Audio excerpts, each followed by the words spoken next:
It's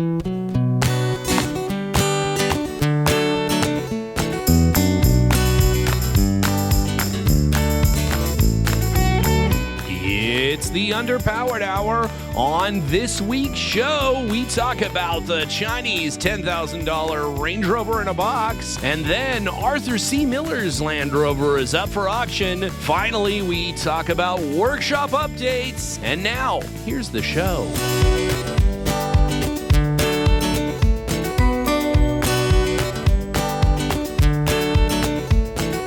Welcome to the Underpowered Hour. I'm Steve Beres, mild-mannered television executive by day and Land Rover collector by night. You can find out more about our cars and what we're working on at theberescollection.com or follow us on Instagram at theberescollection. I'm joined, as always, by my good friend, Goss. Thank you to everyone joining us today. I'm the rubber floor mat to Steven's luxury carpet. I am the impenetrable barrier of podcasting. Goss. I own and operate Pangolin 4x4 in Springfield, Oregon, where we live and breathe Land Rovers. Check us out online on Facebook, Instagram at Pangolin 4x4. Let's get started. All right, Ike. Well, this week in the news, I think if you're starting to get discouraged with having your full-size Range Rover stolen, which is obviously it's an issue, they do get pilfered. It happens from time to time. A certain vintage does tend to walk away. And having them replaced is obviously expensive, right? They're hundreds of thousands of dollars in some cases. Only because insurers won't always insure them. That's right. Otherwise, it would be straightforward. It would be very straightforward. Yeah, you just get a new one. But no, in many cases now you're paying full book rate for a new one. Well, a Chinese company has come up with a solution, sort of. They are creating a Range Rover replica. It's nearly full size. Nearly full size? Nearly. What scale would you say this is? I mean, this thing looks like it's about like 2/3. Maybe it's like 4/5 the size of a normal Range Rover. It comes in a crate and is only available in Dubai, but it costs literally 1/10 the price of a normal Range Rover. So now, for $10,000. It's 4/5 scale and dimension, but it's probably like 1/3 the weight. Easily. Yeah, absolutely. Yeah. It's probably 1/25 the quality. But speed on this vehicle, I'm not 100% sure. I believe it's maybe 20-30 miles an hour. I mean, it's enough, enough for to get what? around. A golf course. Cruise. You can cruise with it. I mean, it's not a lot of cruising. The unfortunate part is you can cruise with it, but there's no way to pick up chicks because it's so lightweight that the cargo capacity is probably like 23 pounds. That's right. Yeah, no, I don't know. I mean, again, from like a distance, I don't think anybody would notice that it's not quite the right size. But then when you get right up to it, you're like, wait a second, I thought I was farther away than this. But it's not even really to scale because it's small enough that like the passenger cabin is like oversized in comparison to the running gear, right? It's like you're literally driving like a Matchbox car. Like it's not the right proportions. You know what it reminds me of? Calvin's dad's car. It does. From Calvin and Hobbes. It does kind of says that sort of profile to it. It does. Anyways, this Chinese company is producing this little sort of miniaturized Range Rover. It is absolutely adorable. I'm a big fan. And Supercar Blondie, if you're not a fan of Supercar Blondie, you should be. She's wonderful, and she has a whole YouTube channel of like idiots that do all kinds of dumb stuff. But they have ordered one of these cars, which does arrive in a crate, and they've decrated it, which is very popular now. These Chinese cars, which arrive on a pallet, and they're all electric, and you just sort of you unbox them and you go drive them around. Not sure how you register them here. You probably couldn't. They would be a golf cart or something here. You can't really you can't make them street legal here. No. But in many cases, you can't even get them shipped here. But you can buy them, and you can I guess own them. I don't know what you do with them here. But anyways, in Dubai, you can buy this thing, and apparently you can make it street legal. You can drive it around on the road. So I don't think that's a good idea. Is it one-wheel drive? Is it one-wheel drive? It's one-wheel drive. It's the rear right drive. Rear right drive. Just one-wheel drive. It does have an infotainment screen. It does. It has a shifter inside that you kind of can engage the drive modes, although it looks like the interior console kind of comes away from the floor when you try to shift it. It's true. There's a video of this thing, and I wouldn't say it's particularly high quality. You know, when you pay $3,000 for a car, your expectation, or is it $4,000 for a car? It ranges, I think, from 4 to 10. I think depending on what you have to, how you option it and things. And I think in Dubai it costs $10,000, and in Australia it's $4,000. Because they don't have to ship it very far, and they don't it's have not to ship Dubai. very far. So, but they show these guys uncrating this thing, and they get in it, and it the panels are very flexible. I think the expectations for a brand new $4,000 car aren't high. No. But when you do buy it, and it feels like it's still a ripoff at $4,000, I don't know. What do you do with that? I mean, it is. It's. Let's put it this way: it's better than a golf cart, but much worse than a regular car. I gotta say, golf carts are pretty durable. They use those things outside, out of doors, and they haul like a bunch of big fat guys around a golf course with like heavy equipment and clubs and all that stuff.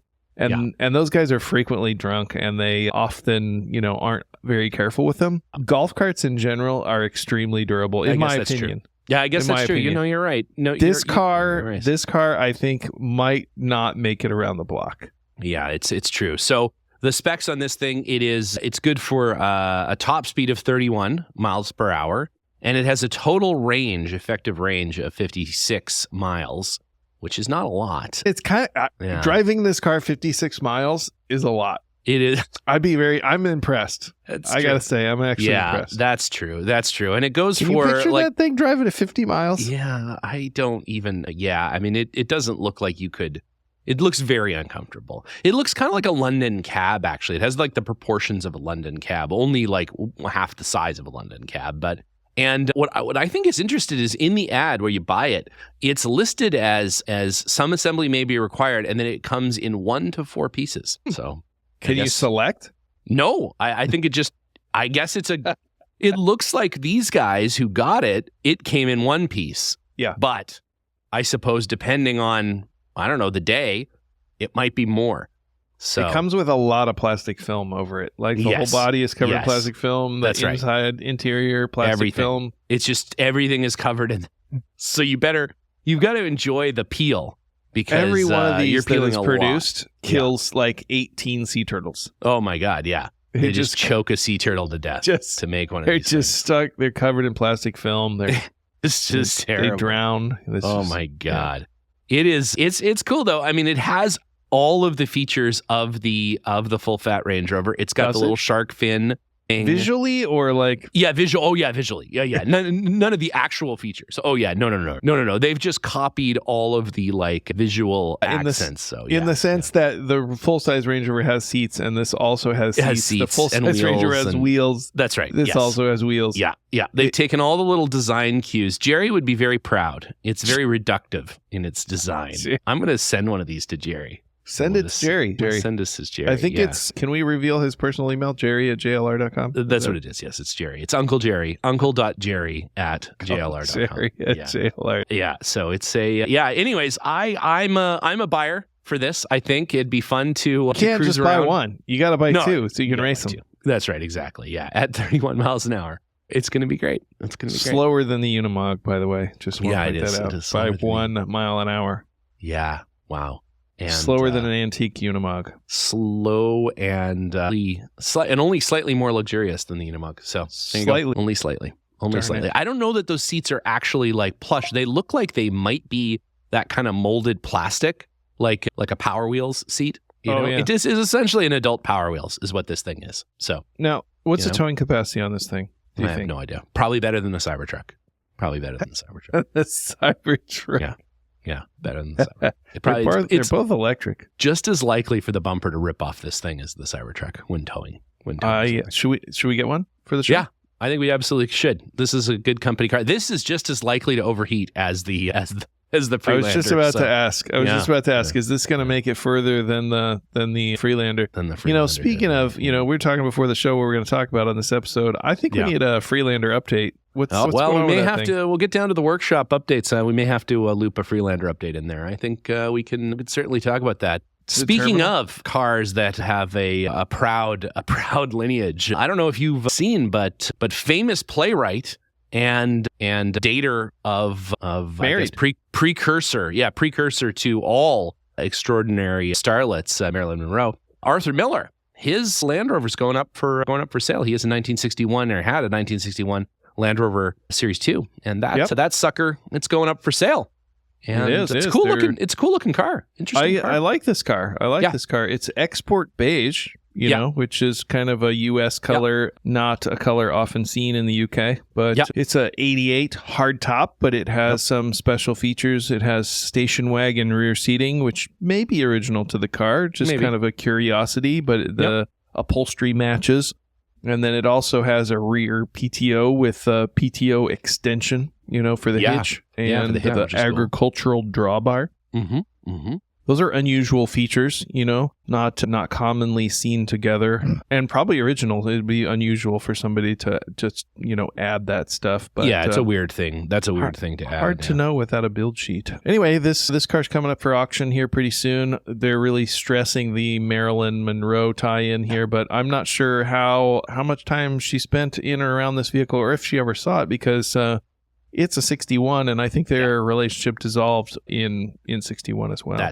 That is, so far as I understand it, that is correct. So it would be, dubious to say that she spent any significant amount of time, if any time at all, in this car. I could be wrong. So if any of our listeners know about that, I'd love to hear more. If there is evidence that she spent time in this car, there's certainly evidence that the person doing these photographs doesn't know how the rear seats fold down properly. But no, that's very common. That is very common. Anytime you see an auction photo of a Land Rover with the rear individual jump seats, I would say 90% of the time they're deployed like that, where the brace for it is straight up and down instead of at an angle like it's supposed to be up against the wheel well. Into the wheel well. Very common. I always think it's probably not either a very knowledgeable owner or a very profit-driven advertisement if they're deployed in that fashion. So that's exactly. It's a red flag. That's all I'm saying. It is a red flag. Yeah, it is a red flag as to obviously someone who doesn't know anything about using them. But I do like the hitch, although it looks as though that hitch has had some significant weight placed upon it, as it is at a fairly severe angle. I think everybody's knocked their shin on a trailer hitch before, and this particular one, I think it might maim you. You might lose a leg to that hitch. It's rough, yeah. That's a rough hitch. Yeah, that extended hitch is rough. I wonder what do you think he was using that drawbar for? I'm sorry, that PTO for. It's got to be a PTO powered typewriter. He was a playwright, right? Yeah. Oh, yeah. Arthur Miller. Yeah. Very famous, very, very famous writer, playwright specifically. But you think PTO electrics. Yeah. Yep. Totally. Right. And, what do we know about this car? Anything? What's the description? Just mostly talks about history, right? It talks about the history, his history. It talks a little bit about, and then, of course, because it's an advert about Land Rovers generally. Like they went to the Wikipedia for Land Rover. Copy and pulled pasted. Up some of that copy-paste situation. But there's no photos. And actually the Rob Report, we'll put all this in the show notes, but the Rob Report has a pretty good set of photos for it, but nothing of the engine. Hard to say if it runs. There is a picture of the engine in another listing. Find that one. But it has like a Zenith carburetor on it, so not maybe the original one. But I like this car because it seems generally original. Somebody has replaced the lights with some cheapo knockoff lights, but I like it because it's kind of got an interesting spec, got an interesting history.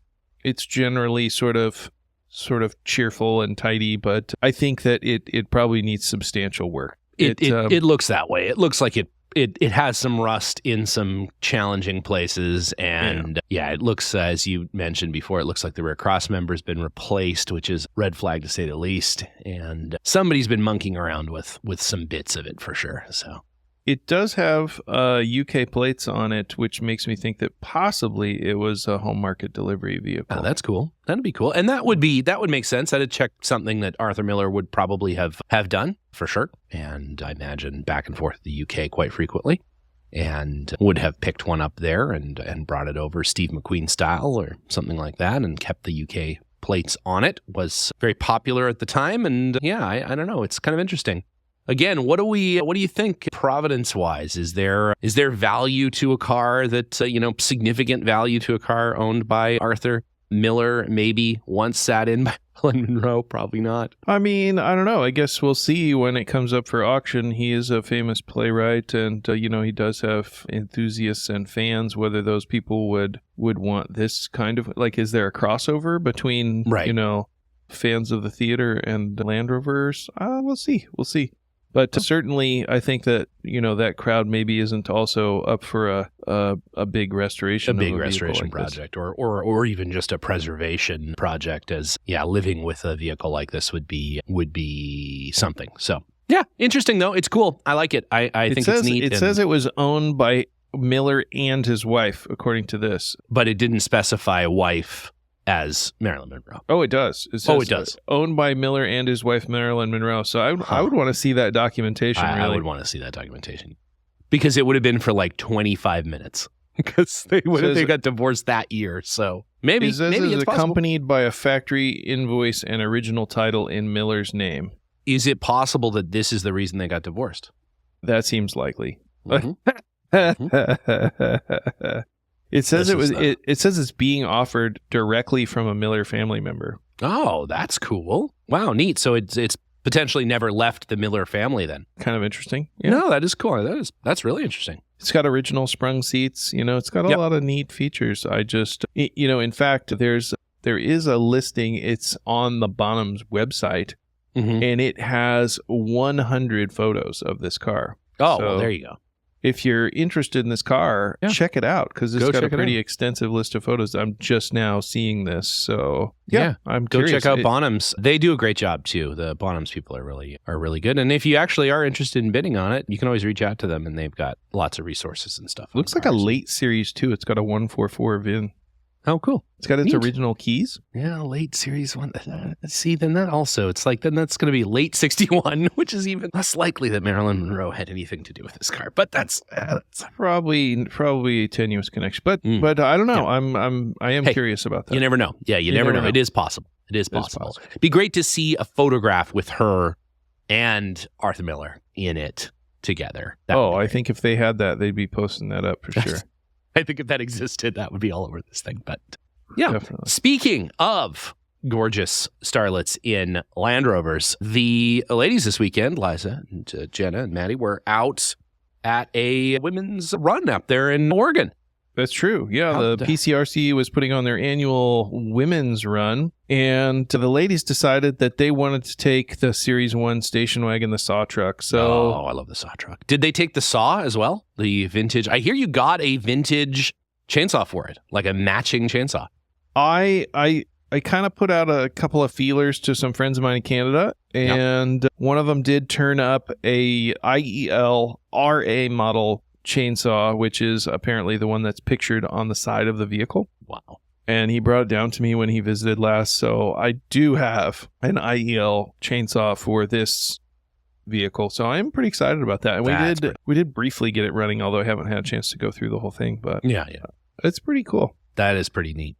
That is pretty neat. When do you think the last time that 107 wagon carried that particular chainsaw?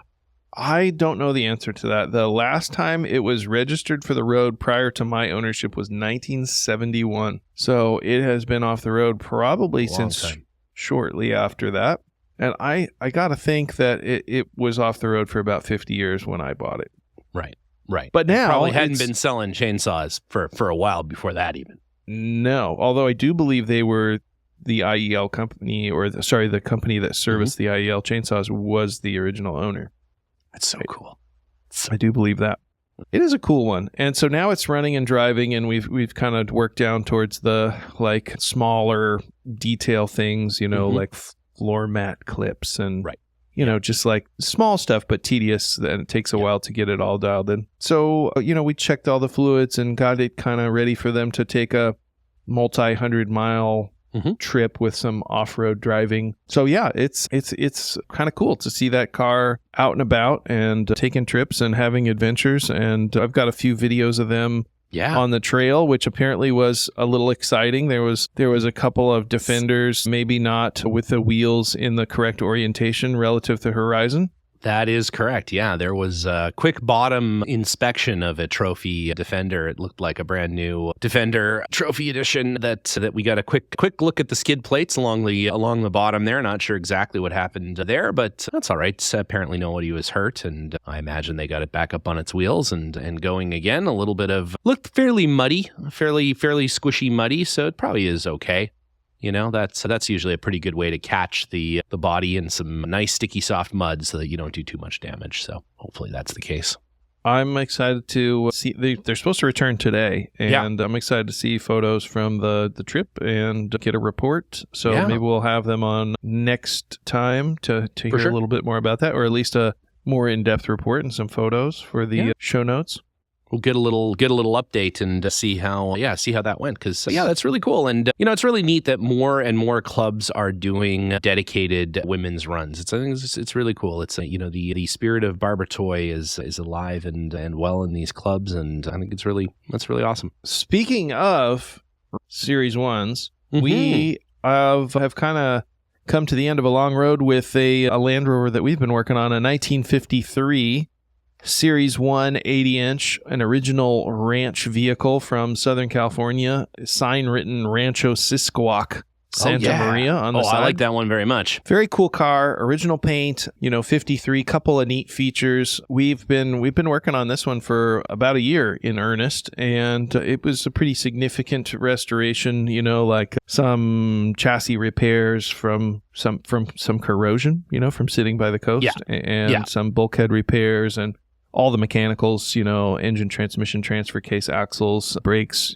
steering, wiring, etc., etc. So pretty thorough mechanical overhaul, but original cosmetics. And man, that thing is turning out really cool. We've been test driving it. Another friend of mine came down from Canada, another Land Rover enthusiast up there, and we took it on a, maybe 50-mile test run the other day, and it was really nice. It's just driving really sweet. We're pretty happy with it. And so, when we got this vehicle, it had a series of holes in the front bumper, and we got to looking at it, and we thought, well, that's the same bolt pattern as a capstan winch would have. And we kind of looked at the engine a little bit more carefully and noticed that it had its drive plate for a capstan. And sure enough, we believe this car originally came with an Aero Parts capstan winch. But, nice. Over many years, many decades, the winch had been separated from the vehicle. So we thought, gosh, it sure would be cool to install a capstan winch on this car again, fill those extra drilled holes with the original equipment.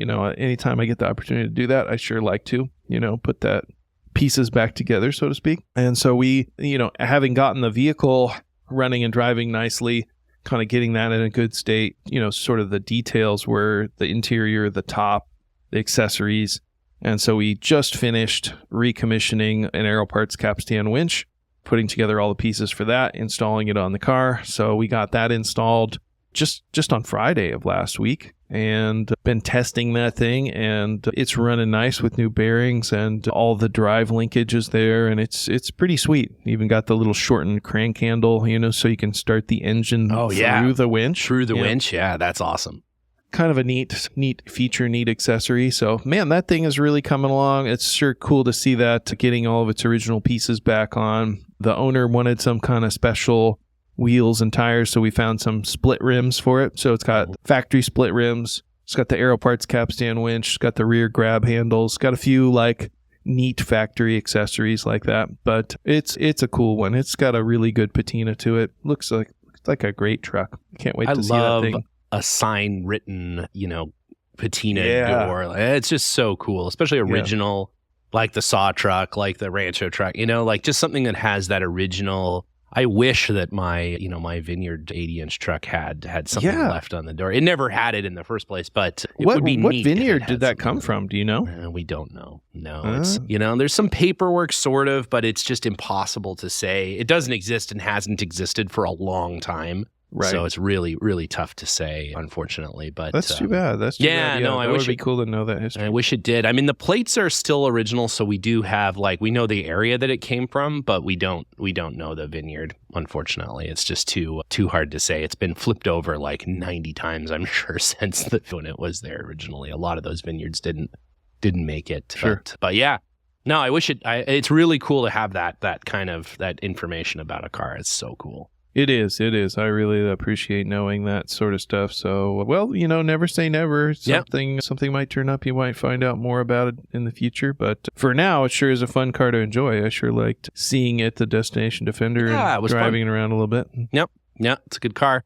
It's a good car. We love it very much. And we're going to, it's one of those first batches of 51 80 inches that came over there, and the first official sort of shipment of Land Rovers than the in 51. So very cool. It's a neat car coming up for the real what is it? It's going to be the 75th anniversary of North American Defenders coming up here, or of North American Land Rovers rather, coming up here next year, right? Well, that's the 51, right? That's the first sort of official year of import for Land Rovers next year. So it'll be fun. We'll have something, I don't know.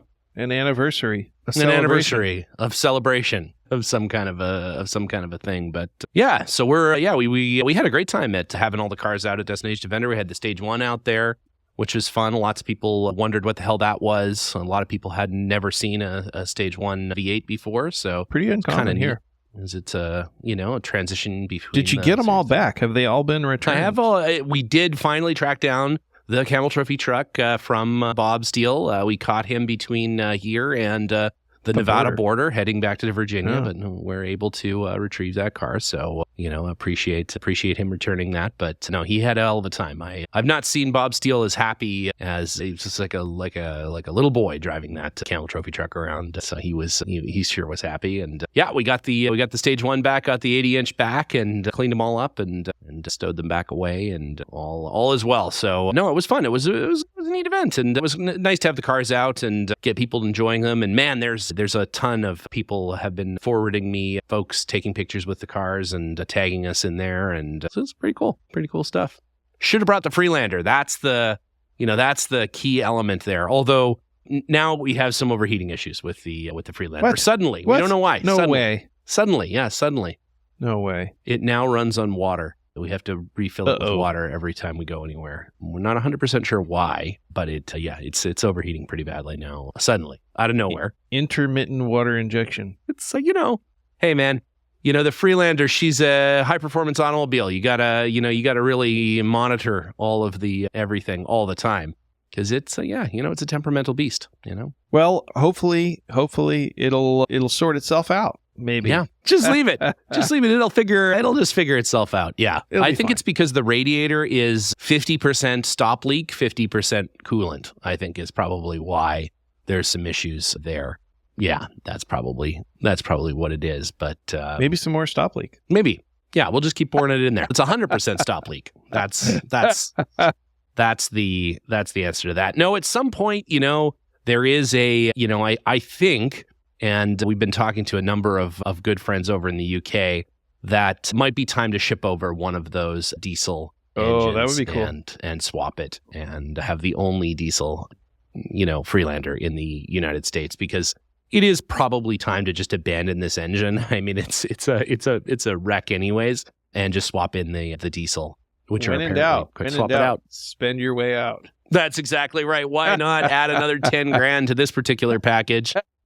Sure, why not? But yeah, and otherwise down here we've got the new resin printing all set up, and so we've been experimenting with a few different things, some Bakelite-like resin, so that we can reproduce some Bakelite-like parts. I'm excited about that. Now, resin printing has a little bit better resolution, does it not? It does, and we can reproduce in some materials that are a little closer to classic Land Rover switching gear and things like that than just to 3D print, because it obviously, I'm gonna send you our resin printing project. We'll do it. Besides my Linus head gear shift knobs, which those are coming along nicely. Yeah, we've sold. I'm checking my notes here on how many we've sold of those. It looks like 350,000. Is that right? Yeah, that's about right. Yes. Wow. Every single Land Rover owner in the United States has ordered one. So yeah, they're very popular. Very, very popular. I mean, nothing like the feel of a Linus head to really assure you that you're correctly in the gear that you're looking for. So really gives you good purchase on that. There's some jokes there, but I'm going to leave them to next time. Gear shift lever. Well, with that, it's been a slice. We're going now into the holiday period, and so next up this year we're gonna try some little mini episodes. We're gonna try just some little short guys for through the holiday season here. And we're not going to do reruns this year like we usually do. Instead, we've recorded or are going to record a bunch of little stocking stuffers. Yeah, little stocking stuffers, little moose bouche, little tasters, if you will, until we're back in the new year from all of our winter trips and what have you. And so look forward to those. And until then, we'll see you next year, I guess, next show, whatever it is. There you go. Looking forward to it, man. All right. Bye for now. See you on the trail. Bye.